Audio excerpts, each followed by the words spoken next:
Hi, I'm James S. Rose. The S stands for science, and I'm here today to talk to you about green chemistry, and more specifically, how chemistry has changed over time to be less harmful to the environment and to the people using it. Before we begin, I should first define what exactly I'm talking about.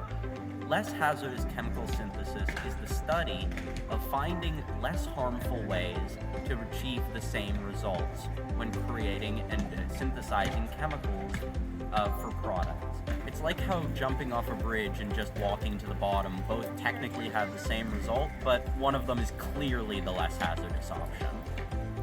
The reason why this study is important is because it not only helps us reduce harm to the environment, but also to the workers who have to handle these harmful chemicals in their work. Many products which use hazardous materials in them have negative side effects to the people who are made to work on them. Some of these side effects include anything from causing cancer to liver failure to any other number of problems.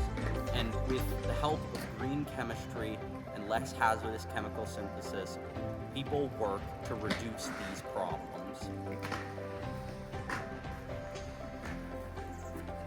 One of the biggest examples of products which use these toxic chemicals is the insecticide industry. You see, in the past, insecticides used a chemical known as DDT, or dichloro-dipentyl trichloroethene, which is now known to cause serious harmful side effects to both the land and humans exposed to it. Some of these side effects include carcinogenic properties and damage to human reproductive health. Nowadays, most companies have switched to using a less harmful variant known as BHC, or benzene hexachloride, which is still toxic, but less so than DDT. Another one of the largest users of hazardous chemicals was the makeup industry, if you can believe it.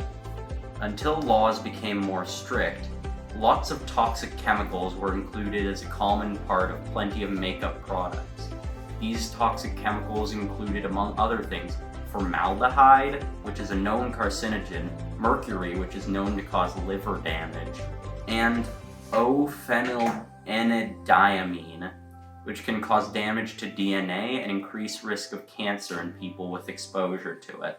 Luckily for us nowadays, we have the Canadian Environmental Protection Act of 1999, which has banned over 500 toxic chemicals from use in the makeup industry.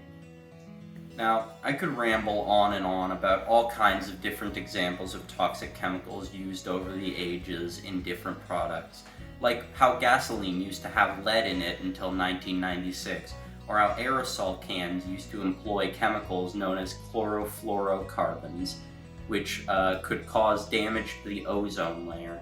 But by now, you all get it. Now, the thing is, even though I'm only using examples in the past tense, hazardous chemicals are still being used today in many different forms of widely available products. Some products, including insecticides, employ the use of chemicals known as organophosphates, which, among other things, have been known to cause memory loss and, in serious cases, death.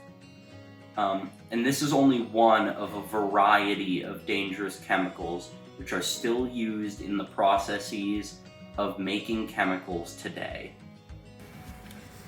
Now, a lot of you may be wondering by this point, what can I do to help speed up the process of creating less harmful for our environment chemicals? Now, unfortunately, there's not much the average person can do to fix this very real problem, aside from becoming a professional chemist. What you can do is spread the word, make people care about this problem, and help fund our scientists who are working day and night to fix this issue and give us a safer world with safer chemical synthesis. Thank you for listening.